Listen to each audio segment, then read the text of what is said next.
So, excellent.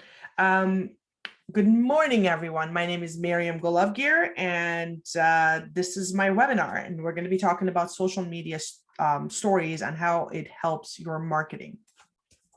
The presentation will be on our website, and everybody that has signed up for it, I will be sending you the presentation, and I will be sending you the recording in an email as well. The recording will be on YouTube, and then you get the link for both. So I'm gonna, from time to time, add anybody else that has requested to be in, but I'm gonna get started and share my screen with you guys. There we go. Yeah, this is the one. Okay, so let's start talking about social media stories. I'm pretty sure, and I just want to put this out there. This presentation is an open platform. If you guys have any questions, just unmute yourself and ask questions. I'm perfectly fine with that. If you have any questions in addition to what's being presented to do with social media stories, feel free to ask. I'm perfectly open to answering anything and everything that you might need help with when it comes to social media. So let's get started. As I said, my name is Miriam Golovgir. I am the CEO and the Chief Amazement Officer of Digital Marketing Experts. I'm a digital marketer, programmer, and I like to call myself a website guru because I spent the past 17 years studying online interaction, websites, and how websites communicate with a variety of people, social settings, and platforms. I have been a speaker for Grind Up, Aurora, and Newmarket Chambers of Commerce back in 2017 and 18 and 19, Women's Summit, and I have tons of experience when it comes to digital marketing. And if I don't know something, I have partnered up with the right marketing agencies that can help me help you with every question that you might have as well. So here's my contact information. If you have any questions, reach out. I will be more than happy to answer your questions. There's no charge involved. It's just, I would like to help you however I can. We're going to talk about social media stories. Why? Because social media stories, story-based sharing has grown 15 times faster than newsfeed sharing. So newsfeed sharing is when you post something on your newsfeed and it just gets shared to everybody that sees it. But there's an algorithm that's built behind that. And that algorithm involves if I have 30 or 40 or 50 people that continuously connected to me and they check my content and they like it or share it or comment it, then those people will see my content in their newsfeed. And if I don't interact with their content, therefore I don't see what they're posting. Because if you think about it, each one of us has minimum of 400 friends on different social media platforms, some less, some more, but and it's hard for us to see 400 people on our newsfeed and we don't scroll far enough to see it. So they came up with the story-based sharing, and it grows. It's growing very fast, and there are nearly 1 billion users across Facebook, Instagram, Snapchat, and WhatsApp that mostly use their social media story features. So we have worked with, we work with another agency that does social media sharing on behalf of our clients when we're overloaded and we need to pass some of our work over to them. And some of what they usually do for our clients is they actually build a complete strategy for their story sharing. So stories last about 24 hours, and it makes it more like an experimental fun thing. And they're created and consumed on the fly. So you need to be very creative and use your smartphone. And you don't require a lot of production. You don't need a big camera, and you don't need to spend a lot of money on, having the greatest of the greatest for this. And it kind of gives you, and what your idea is to give people a realistic and intimate feeling into what it is that they're looking at. So who started this? Well, back in October 2013, Snapchat started it. Snapchat was using it for the younger crowds, because usually people that were used to be on Snapchat, they were anywhere between 10 to 18, and they were using it so that they can contribute to the rise of the vertical video narrative. And it kind of became very popular, and it became one of the core features of Snapchat. That's when Snapchat integrated their platform into Instagram and into Facebook. So if you had a vertical video, which is how the stories are built, you can then push that over to your Instagram as additional content. And more than 80% of their daily users were posting stories. And the reason people were doing it was because there was an audience waiting to see this.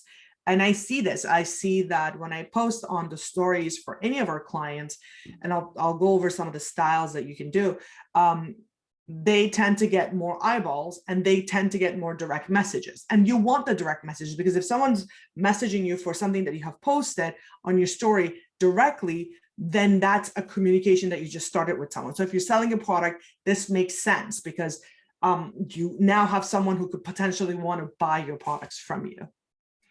How to start using social media stories. So some of you might already know this, but 81% of daily users at Snapchat use their vertical social stories, 60% on Instagram, and 35% on WhatsApp.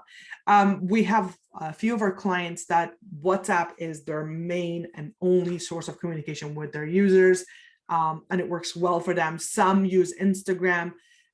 Very few use Snapchat because their target audience are not on Snapchat. Most of our clients' target audiences are of older crowd, and they're usually on either Instagram, Facebook, or WhatsApp. So the beauty of Instagram is that when you post a social story, it actually can be also integrated into your Facebook story as well. So what you want to do is you want to tailor your content to kind of fit your story. And there's a couple of things that you have to make sure that you keep in mind. It needs to be raw, and it has to be unedited. And it has to be, so that live feature is what makes the story worthy of watching. And a lot of people kind of put a lot of thought process into it, and they put a lot of planning into it. And I like that. Even though it's raw and it's unedited, but it makes sense to have a theme. So you don't have to just post randomly. You can actually think about, what is it that I'm going to post? What's my next content that I'm going to be creating and posting? Perfect example, if you have a pizza store, you can feature your clients or your customers eating the food, and you're posting them eating your pizza. So, but you have to plan that. So you have to put a little bit of planning into it. So what's my next 30 stories that I'm going to be posting, and kind of put it in like an editorial calendar, and have the right, team members that are going to be involved in it, what sort of a, story it's going to be. And you want to make sure that there's a live action video, because it performs a lot better than a heavy edited video. And do not put a call to action. Do not say, click here now, or call us today, or let's do this together. People, as much as you don't like to be sold to, other people don't like it as well. So you want to make sure that it has that raw and live feel to it. And you want to experiment and test everything. So if your brand is not creating videos, it's about time to start, because most of the companies out there are using live stories as part of the brand engagement. Now, again, it all depends on what you do. So we work with real estate agents, mortgage brokers, lawyers. We work with bankruptcy trustees. We also work with, people that have products that they're selling online. So there's a big area of individuals that do post ongoingly on their social media. But what works and what doesn't work? Are you supposed to make everything raw and unedited, or do you need specific skill sets? And people are watching your stories on like a vertical. So you want to make sure that the video is of you sitting on a vertical. You got to also be very careful with the information that you're sharing as well. I always tell my clients, because I'm very worried about, the digital footprint that I'm leaving behind, or if my client, what content my client's leaving behind. I always want to make sure that when you have a plan, you know what content is going to be pushed out. You understand what needs to be posted, have the right approvals. If you're posting products with other people's children in the background, you want to make sure that they're either blurred, or you want to make sure that you have the right consent from the parents before you post that. Mainly because once you post it, it's out there, you left it out there. And if someone takes a screenshot of it, that's a liability for your business. So you want to make sure that piece is done. The information you put in there, read it, double check it, make sure there's no grammar mistake, there's no spelling issues, there you put in the right information, the right link. Most of these links have to come back to, if you're doing it through Instagram, they need to come back to the link on the bio. So make sure if you're posting something today to change that link, that it will come back to that particular link that you're asking them to go to. We'll talk about that in a second as well. And what I mean by experiment and testing is do different versions of it. This is what I was trying to go with. You make one video talking about one topic, and then make another one talking about another topic, and post them just to see which one gets the most amount of attraction and most amount of engagement, and measure it. Measuring is very important, because if I'm posting something to do with how do you get over second guessing your content, and then do another content on ideal length for your content for different platform. If the one about second guessing gets more attraction, and I'm getting more calls or emails or conversations on the direct messaging, therefore this one has worked. So you want to measure the results. You always want to measure the results that you're getting from your content. Exposure is great. Awareness is fantastic. Eyeballs are even better. But what did they do? What's the call to action? Sorry, what's the action that was completed at the end? Did they call me? Did they email me? Did they ask me to give them a sample? What did they ask me to do? And if you're not getting that engagement, you need to change your story strategy. You want to integrate all of your creative resources. And I say this because you can't be, I don't have the ability to take the best photos. I have the equipment to take the best photos, but I don't have the eye for it to take the best photos. The eye that I have is, I'm a very technical person, and I'm very technical on the back end. I can code anything you want. I can hack into anything you want, but I don't have the eye. So I have to work with graphic designers and photographers, and before I can come up with content. So the people that are on our team, they're graphic designers, they're photographers, they're videographers. They know what content is appealing. They know if I'm about to post a video to do about the webinar that's coming up, it needs to be catchy. Things need to move. So they'll design and build that for us. And you kind of want to incorporate images, videos, text, and kind of storytelling, and anything and everything else in between that you can add in there. So for example, here are a couple of samples that I put on the images. If you're going to tag a partner, I would highly recommend putting a tag on that. If you are asking them to attend an event, put the time and a date and how they're going to sign up for it. Any particular hashtags you want to add in there, go ahead and do it. The good thing about putting stories out is that all the tools that you need is on the corner of your smartphone, and you can pick which tool works for you at that time. If you're working on a particular project and you have the ability to tag or resend them back to the website for them to sign up for a particular brand, for a particular form that they need to sign up for, or a newsletter, send them. Sorry, did someone say something? Oh, okay. If you can send them to the website, make sure that you say that the link is in the bio, or provide them a phone number that they can call and ask questions. It's not clickable, but they will be able to type it, dial the number, and reach out to you. So be very creative with what you put out there. and the sky is the limit. If you want to do a repost of another video that you've done in the past, that's fine, you can do that. If you want to post a product that's available online into your story, you can definitely do that as well. There's a feature on Instagram, it's called highlights, and these are these little bubbles that you see on the bio section, and these collect data information from your kind of stories, and you can keep them there for a lot longer than 24 hours. So if you have, if you have podcasts and you have speaking engagements and you have BTS work that you've done, or if you've done whatever social work and you've done the work, you've done the videos in the past and you don't want to lose them, I highly recommend saving them and save them under your highlight section. So the highlight feature allows you to display the stories as long as you want them to be there. And it allows you to use them, use the first frame if you want as a cover. If you don't want that, you can actually download these little bubbles off of Google for free as an icon for each one. A lot of brands use that. A lot of brands love having different icons for the highlights that they have. And what I like about it is if you have put any sort of like a tag or any sort of a link to a particular page that they need to go, you can continue to keep them under this highlight section. And it's great to display high production videos as part of like the unique campaigns and the promotions that you have. So promotions are usually considered things that we do on a short period of time. It's very time-based.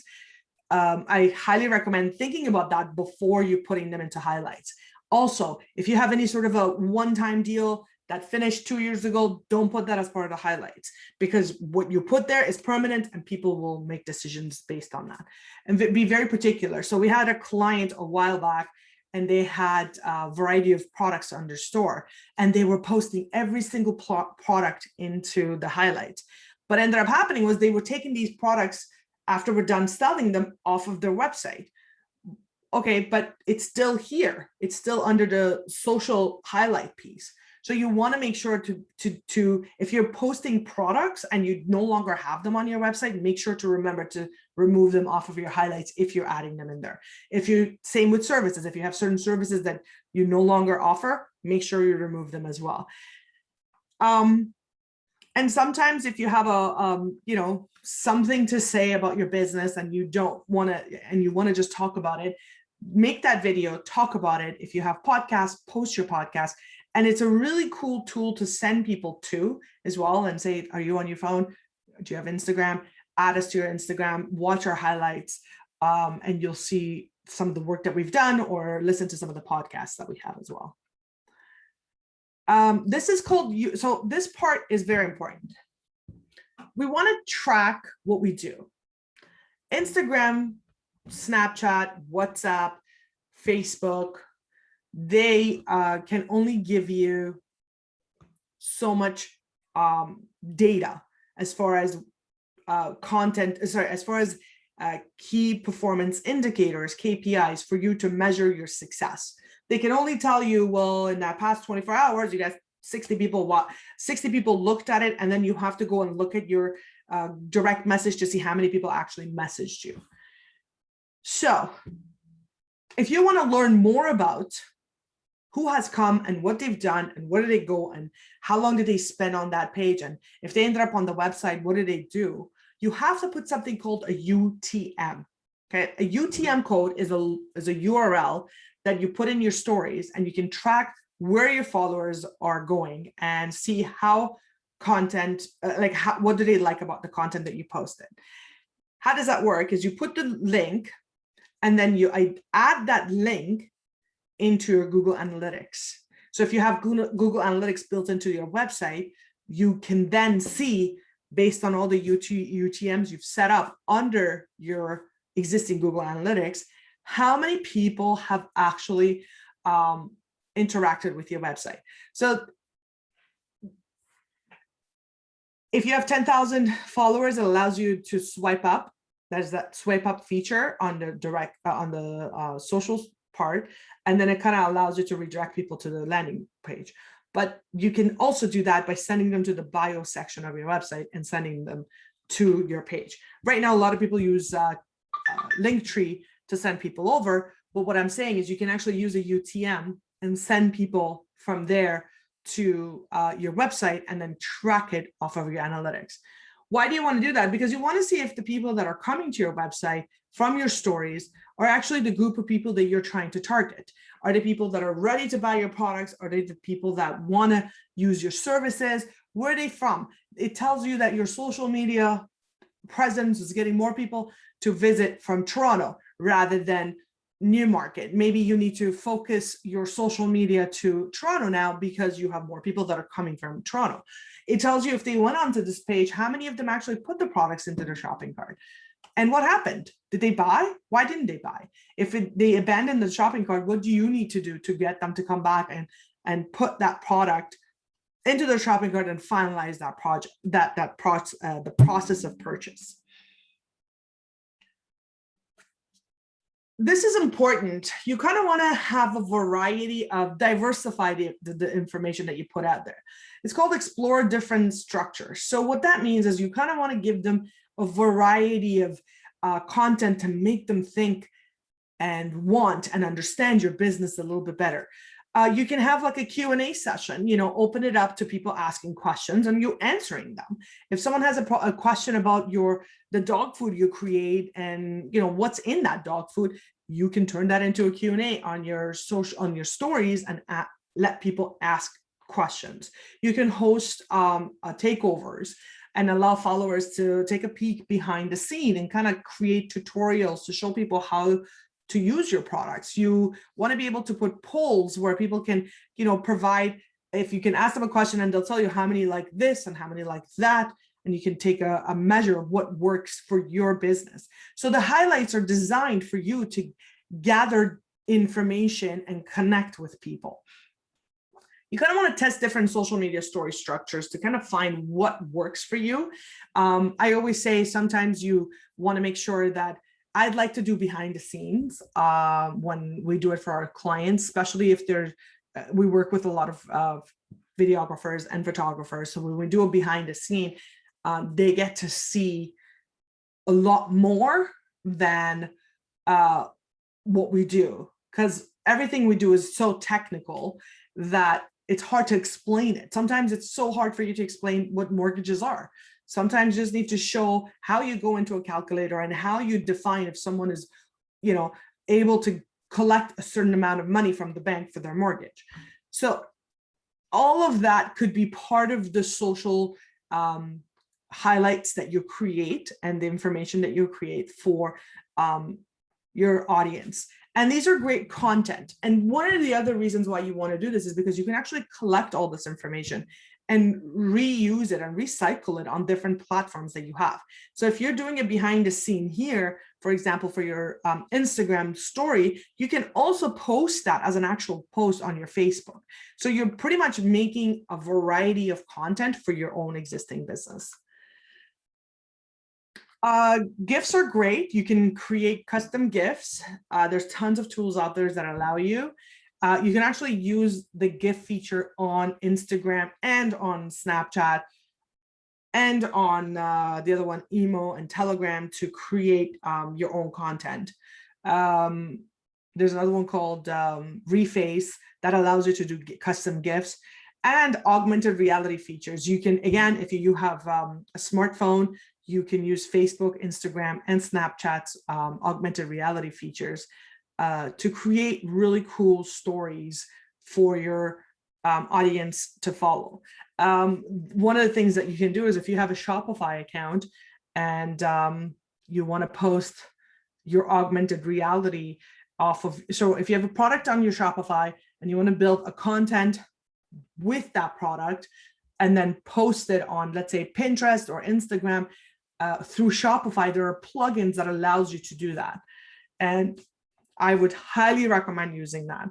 As for GIFs, you can use them to kind of grab your viewers' attention and then have them to either swipe up or put a call to action for them to connect with you or watch the video. And then, once they go, or move them from the site to a video platform, could be YouTube or Vimeo, and then get them to do something or bring them back to your website.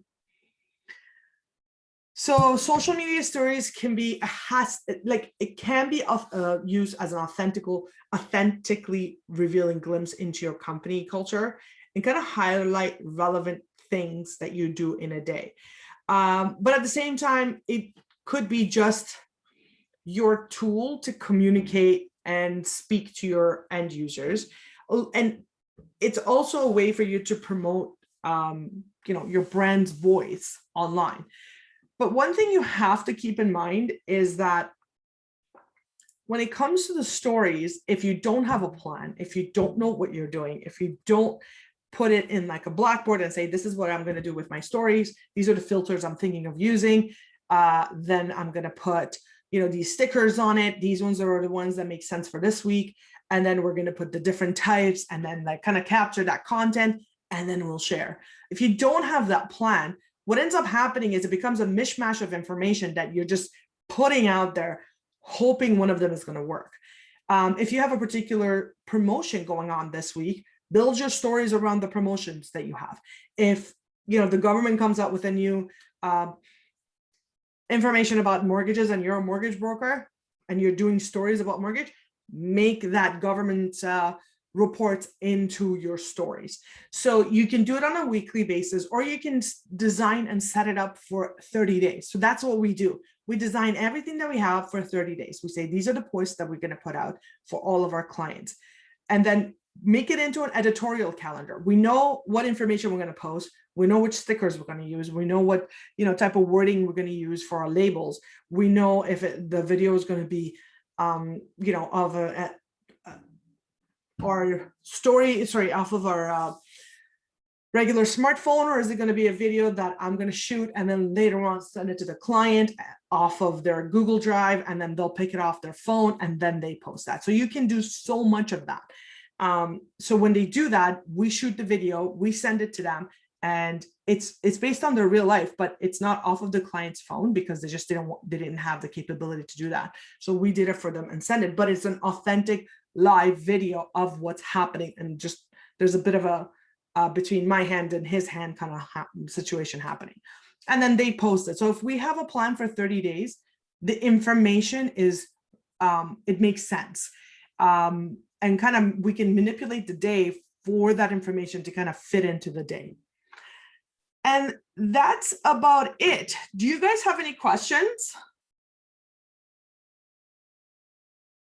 Anyone? Wasn't that good, was I? That's amazing. That was very informative. Thank you. Oh, you're more than welcome. Okay. Any questions at all? I have a question just about recommended frequency. So I know, there's kind of probably a sweet spot about not wanting to bombard your audience too often with the same kind of information. Is there any kind of rule of thumb on that? No, it's about what, yes and no.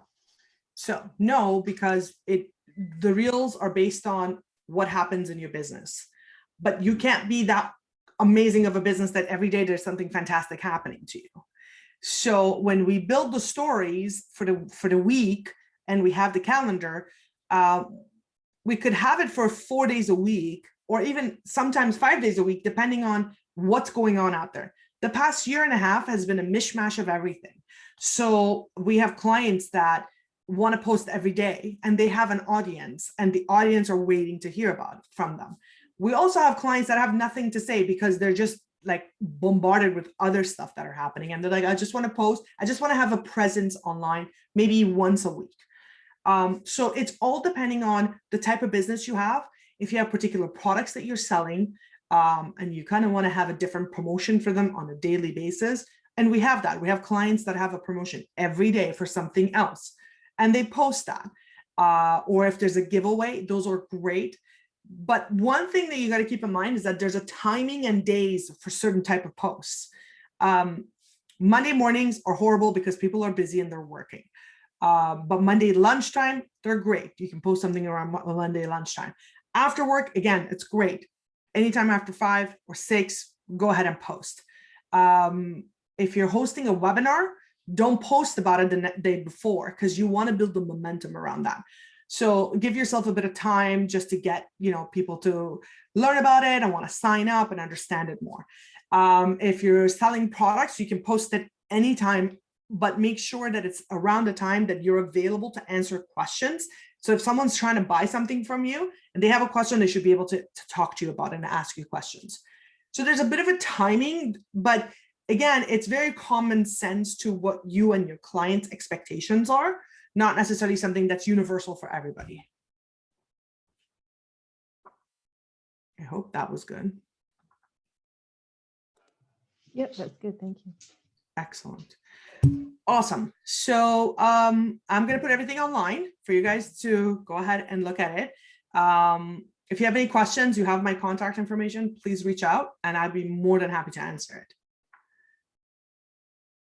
And with that, have yourself a fantastic lunchtime and a beautiful rest of the day.